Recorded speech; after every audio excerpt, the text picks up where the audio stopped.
इसी परिवारवाद पर एक बड़ी खबर आ रही है कि मुलायम सिंह की छोटी बहू अपर्णा यादव कल भारतीय जनता पार्टी में शामिल हो जाएंगी। अब मुझे लगता है कि ये एक नया पेच फंस गया है।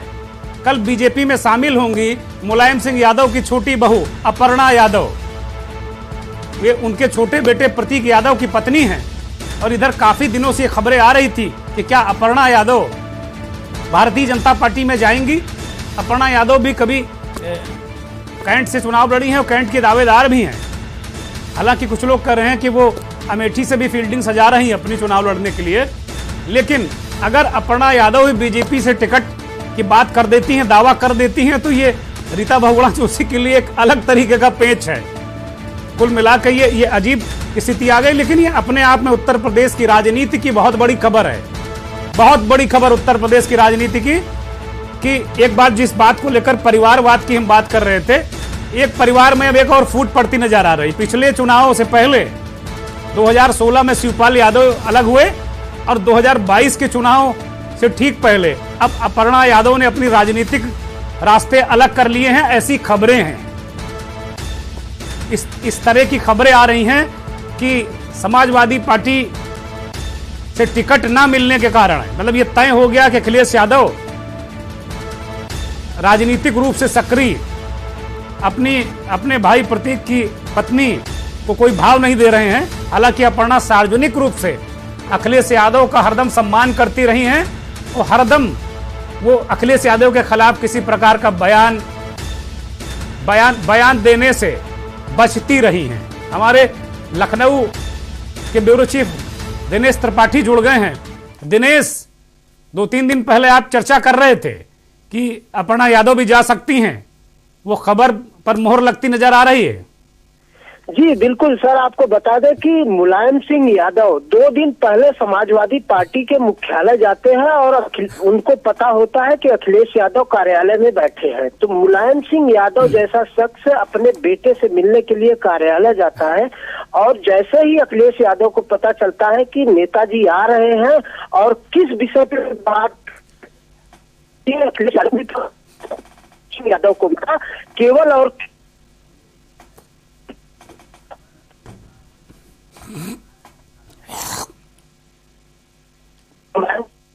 आ रहे हैं अखिलेश यादव कार्यालय से निकल जाते हैं। हाँ बिल्कुल बिल्कुल, ये बड़ा राजनीतिक घटनाक्रम है दिनेश। एक और खबर आ रही है कि मुलायम सिंह के साले यानी अपर्णा के मामा ससुर विधुना से विधायक रहे प्रमोद गुप्ता भी भारतीय जनता पार्टी कल ज्वाइन करेंगे। इस तरह की खबरें आ रही हैं। अपर्णा और प्रमोद गुप्ता दोनों प्रातः 10 बजे लखनऊ में भारतीय जनता पार्टी के मुख्यालय में भारतीय जनता पार्टी की सदस्यता ग्रहण करेंगे।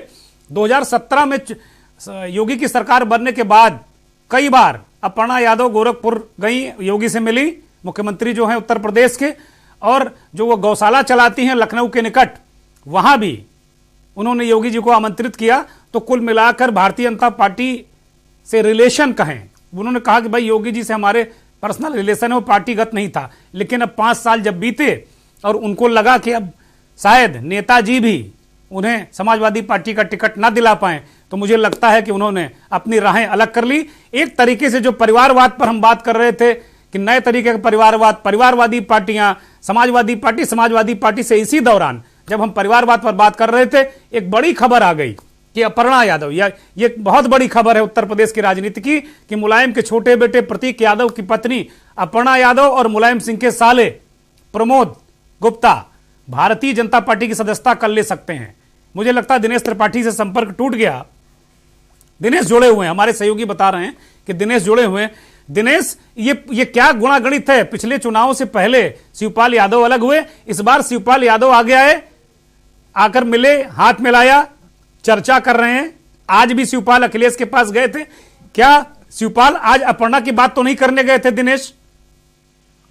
जी बिल्कुल, शिवपाल यादव भी आज जब गए हैं तो मेन मुद्दा यही था, केवल और केवल अपर्णा यादव।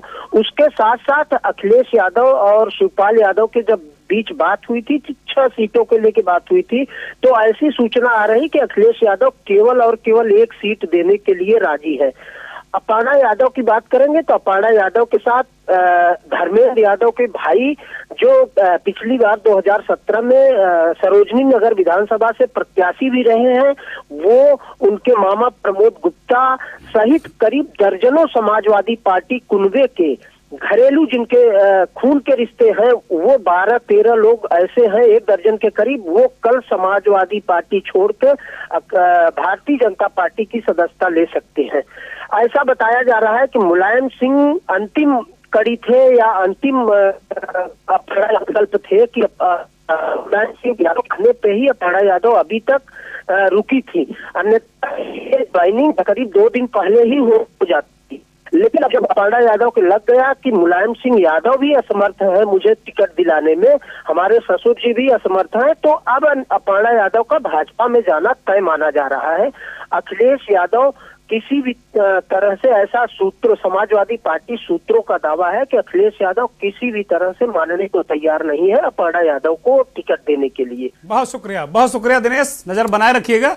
बहुत बड़ा राजनीतिक घटनाक्रम, मुलायम सिंह की छोटी बहू अपर्णा यादव, उनके मुलायम सिंह के भाई के बेटे, छोटे बेटे अनुराग यादव जो सरोजनी नगर विधानसभा से पिछली बार चुनाव लड़े थे समाजवादी पार्टी के टिकट पर, और मुलायम सिंह के साले प्रमोद गुप्ता, ये 3 लोग तमाम अन्य लोगों के साथ कल भारतीय जनता पार्टी की सदस्यता सुबह 10 बजे ले सकते हैं, ऐसी पुष्ट खबरें आ रही हैं। बहुत बड़ी खबर है उत्तर प्रदेश की राजनीति की।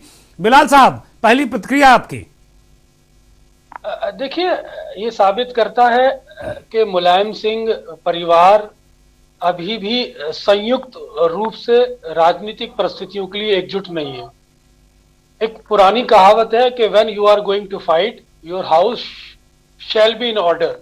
तो ये उन्हीं परिस्थितियों का शिकार है मुलायम सिंह परिवार, जिन परिस्थितियों की वजह से पिछली बार मुलायम सिंह परिवार को जूझना पड़ा था।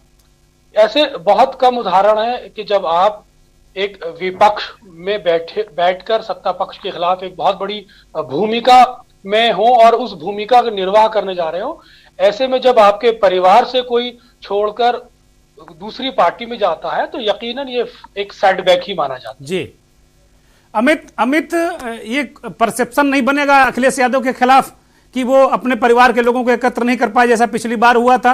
क्या पिछली बार 2017 दोहराया जाएगा अमित?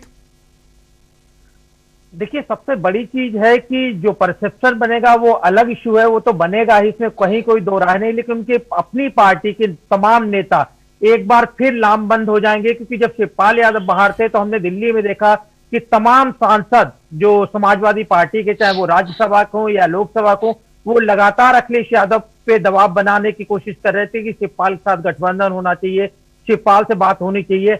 अब जब शिवपाल से बात हो रही है तो ऐसे में अपर्णा यादव का जाना और बीजेपी में जाना तो जाहिर तौर पे ना सिर्फ एक मैसेज जाएगा कि किस तरह से जो समाजवादी पार्टी जिस टूट से उभरना चाहती थी उससे ना उभर पा रही है, और बल्कि पार्टी के अंदर फिर एक बार वही गुटबाजी, वही सारी चीजें जो है कि आखिरकार अपने परिवार के सदस्यों को अखिलेश यादव क्यों नहीं संभाल पा रहे हैं, और एक बार फिर अंदर खाने से इस तरह की आवाजें जरूर सामने आएंगी। बहुत शुक्रिया अमित, बहुत शुक्रिया आपका।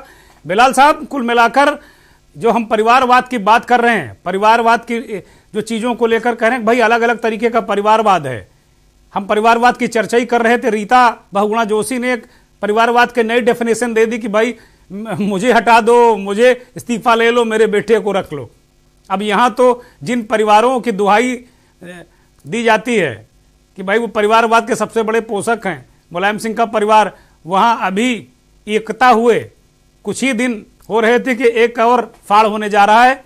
अपर्णा यादव जा रही भारतीय जनता पार्टी में, तो क्या इससे अखिलेश यादव को बड़ा डेंट लगेगा बिलाल साहब? देखिए, दरअसल दुर्गेंद्र जी, एक पुरानी कहावत है, strike when the iron is hot.